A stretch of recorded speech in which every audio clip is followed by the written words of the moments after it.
जय हिंद दोस्तों, कैसे हैं आप लोग। उम्मीद है कि आप सभी लोग मस्त होंगे और अपने तैयारियों में व्यस्त होंगे। तो आज की इस वीडियो में फाइनली हम आपको 11th इंटरनल एनुअल एग्जामिनेशन 2022 के लिए बायोलॉजी के ओरिजिनल पेपर का सॉल्यूशन लेकर आ चुके हैं। इसमें हम बायोलॉजी के सभी प्रश्नों को सॉल्व कराने वाले हैं। तो चलिए बिना समय को गवाए सभी क्वेश्चन को सॉल्व करते हैं। उससे पहले अगर आप चैनल पर पहली बार आए हैं तो चैनल को सब्सक्राइब कर ले, क्योंकि आपको 12th बोर्ड से रिलेटेड अच्छे से तैयारी इस चैनल पर आपको मिलता रहेगा। तो चलिए वीडियो को शुरू करते हैं। तो इसमें फर्स्ट क्वेश्चन है कि कौन परिवर्तन रूप है, अर्थात कौन का परिवर्तित रूप क्या है। कौन होता है मक्का, मक्का का परिवर्तित रूप क्या है, वह किससे बनता है, तो जर से बनता है। ये हो जाएगा इसका राइट ऑप्शन जर। फिर दूसरा प्रश्न है कि फंजाई में किस तरह का पोषण होता है। देखिए फंजाई में दो तरह से पोषण होता है, स्वपोषण भी होता है और परपोषण भी होता है। तो यहाँ पर हेटेरोट्रॉफिक भी होता है और सेप्रोट्रॉफिक भी होता है। लेकिन यहाँ पर जो है ना आपको किसी एक ऑप्शन को देना है, तो आप इस दोनों में से कोई एक ऑप्शन दे सकते हैं। मुख्यतः आप इसमें सेप्रोट्रॉफिक दे सकते हैं, हो जाएगा मृतोपजीवी। इसका हिंदी होता है मृतोपजीवी। तो दो का बी दे दीजिएगा, मृतोपजीवी इसका हो जाएगा राइट आंसर। फंजाई में मृतोपजीवी पोषण होता है। उसके बाद नेक्स्ट क्वेश्चन है 3 नंबर का क्वेश्चन है कि मछलियों के उत्पादन को कहते हैं। तो मछलियों के उत्पादन को मत्स्य पालन कहते हैं और इसे इंग्लिश में पेसी कल्चर कहा जाता है। सी हो जाएगा इसका राइट ऑप्शन, पीसी कल्चर। फिर उसका 4 नंबर का क्वेश्चन है कि मेसोसोम पाए जाते हैं। तो मेसोसोम बैक्टीरिया में पाए जाते हैं, जीवाणु में पाए जाते हैं। फिर 5 नंबर का क्वेश्चन है कि वाष्पोत्सर्जन का प्रक्रिया मूलतः पौधे को किस भाग से होती है, या पौधे के किस भाग से होती है, तो स्टोमाटा या रंध्र से होती है। फिर नेक्स्ट क्वेश्चन है आम और नारियल में फल के प्रकार को कहा जाता है। तो अस्टील कहा जाता है, ड्रूपी। ये हो जाएगा इसका राइट आंसर, अस्टील।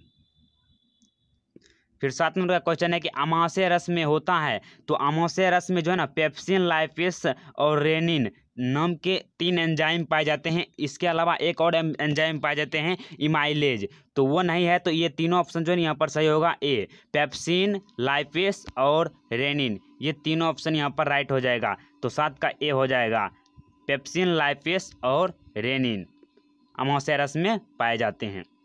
फिर नेक्स्ट क्वेश्चन है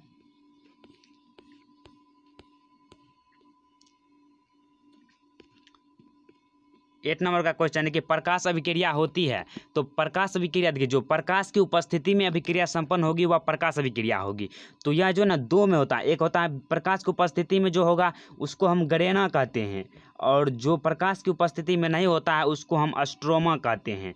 तो यहाँ पर प्रकाश की उपस्थिति में पूछा गया है तो वह हो जाएगा गरेना, आपका गरेना। अगर कहता है अप्रकाश की उपस्थिति में तो वह स्ट्रोमा। यहाँ पर हरित लवक भी लगा सकता है, हरित लवक में गरेना में होता है प्रकाश अभिक्रिया। फिर 9 नंबर का क्वेश्चन है कि वर्गीकरण की आधारभूत इकाई है, मूलभूत इकाई क्या है, तो प्रजाति है। क्योंकि एक प्रजाति का अगर आप अध्ययन कर लेते हैं तो उसमें बाकी सारे जितने भी जीव आते हैं उसका अध्ययन आप कर सकते हैं। तो प्रजाति मूलभूत इकाई है, स्पीसीज हो जाएगा 9 का राइट आंसर। फिर 10 नंबर का क्वेश्चन है कोशिका की ऊर्जा मुद्रा है या ऊर्जा गिरी क्या है, ऊर्जा कहाँ पर संचित होता है, तो एटीपी में। डी हो जाएगा इसका राइट ऑप्शन।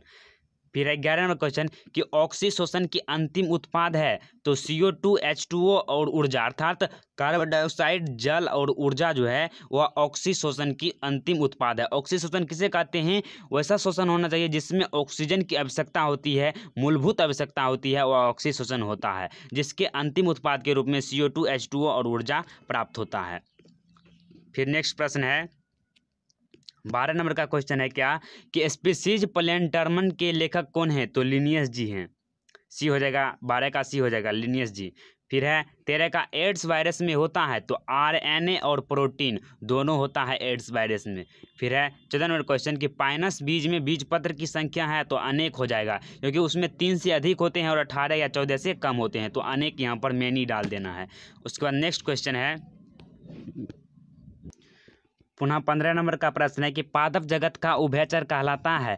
तो ब्रायोफाइटा जो है वह पादप जगत का उभयचर कहलाता है। तो ये हो जाएगा 15 का, ये हो जाएगा ब्रायोफाइटा। फिर 16 का है गोल्जी उपकरण का क्रियात्मक इकाई है। तो सिस्टर्नी, बी हो जाएगा इसका राइट ऑप्शन 16 का। फिर 17 नंबर का क्वेश्चन है कि माइटोटिक प्रोपेज 1 की अंतिम अवस्था है तो डाइकाइनेसिस जो है वह माइटोटिक प्रोपेज 1 की अंतिम अवस्था है। तो डी हो जाएगा इसका राइट ऑप्शन, डाइकाइनेसिस। फिर है 15 नंबर क्वेश्चन कि क्रोमोसोम पर आधारित वर्गीकरण को कहते हैं। जो क्रोमोसोम पर आधारित वर्गीकरण होते हैं उसे हम कहते हैं कीमोटैक्सोनॉमी कहते हैं क्रोमोसोम पर आधारित वर्गीकरण को। सी हो जाएगा इसका राइट आंसर। फिर है 19 का कि जीवाणु में किस प्रकार का डीएनए पाया जाता है तो कुंडलित डीएनए पाया जाता है। बी हो जाएगा इसका राइट ऑप्शन। फिर है इंडियन बोटेनिकल गार्डन अवस्थित है तो यह लखनऊ में अवस्थित है। फिर 21 नंबर क्वेश्चन है कि पीपल में पुष्कर्म होता है तो इसका हो जाएगा डी राइट आंसर, हाइपोथोडियम। नेक्स्ट क्वेश्चन है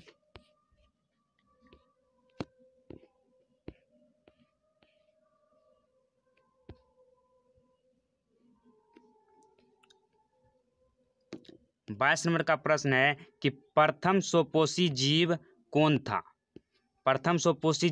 था तो हो जाएगा ब्लू ग्रीन एल्गी अर्थात नील हरित शैवाल।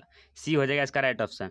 फिर है सक्कस एंट्रिकस नाम दिया जाता है तो इसका हो जाएगा बी आंतरिक रस के लिए।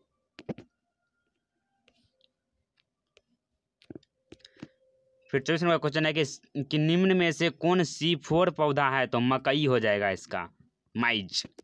फिर 25 नंबर क्वेश्चन कि निम्नलिखित में से कौन अंतर कोशिकीय परजीवी है तो हो जाएगा वायरस, विषाणु। फिर 26 नंबर क्वेश्चन है किसमें केंद्रक झिल्ली नहीं पाया जाता है तो मोनेरा जगत के जीवों में केंद्रक झिल्ली नहीं पाया जाता क्योंकि इसमें बहुत सारे सूक्ष्म जीवाणु आते हैं, उसमें केंद्रक झिल्ली नहीं पाया जाता है, वह प्रोकैरियोटिक जीव होते हैं। फिर है नग्न बीजी पौधे में फल नहीं पाए जाते हैं क्योंकि उसमें निम्नलिखित में से क्या नहीं होते तो अंडाशय नहीं होते। जब अंडाशय ही नहीं होगा तो फल कहाँ से पैदा होगा। फिर 28 नंबर का क्वेश्चन है कि which of the following consist xylem vesicles अर्थात इनमें से किसमें जाइलम मेसल्स पाया जाता है तो इसका हो जाएगा डी हो जाएगा एंजियोस्पर्म में जाइलम मेसल्स पाया जाता है। नेक्स्ट क्वेश्चन है 29 नंबर का प्रश्न है कि निम्नलिखित में से कौन विष रहित सांप है अर्थात विषविहीन सांप है तो हो जाएगा इसका बी ऑप्शन, पाइथन। और बाकी बात जो है ना वाइपर, करैत, समुद्री सांप ये सभी जो है ना विषैला सांप होता है, विषविहीन मात्र पाइथन सांप ही होता है। फिर है रिमोरा तथा शार्क दर्शाते हैं तो यह जो है ना सहभोजिता को दर्शाते हैं। सी हो जाएगा इसका राइट ऑप्शन। फिर 31 नंबर का प्रश्न है नर तथा मादा कॉकरोच में कितने एब्डोमेनल खंड पाए जाते हैं तो 10 एब्डोमेनल खंड पाए जाते हैं। तो और उसमें जो है ना नर का 9 होता है और देखिए मादा का तो 7 ही होता है, लेकिन 9 और 9 में थोड़ा सा मिल रहा है तो यहाँ पर आपको बी ही डाल देना है या ए डाल दीजिएगा, लेकिन इसका मुख्य रूप से बी आंसर हो जाएगा 9, 10। फिर 32 का हो जाएगा क्वेश्चन कि निम्नलिखित में से किसमें जड़ का रूपांतरण हिस्टोरिया में होता है, चूसक के रूप में होता है तो इसका आंसर आपको छोड़ देना है। इसका आंसर हम आपको बाद में बता देंगे, अभी छोड़ दीजिए, एक प्रश्न मात्र छोड़ दिए। इसके बाद है कि इनमें से कौन सा पौधा जलोविद है तो ये हो जाएगा इसका सिंघाड़ा जो है ना वह जलोविद पौधा है। उसके बाद नेक्स्ट प्रश्न है ओकोजीन इनमें से किसके लिए उत्तरदायी है तो कैंसर के लिए उत्तरदायी है।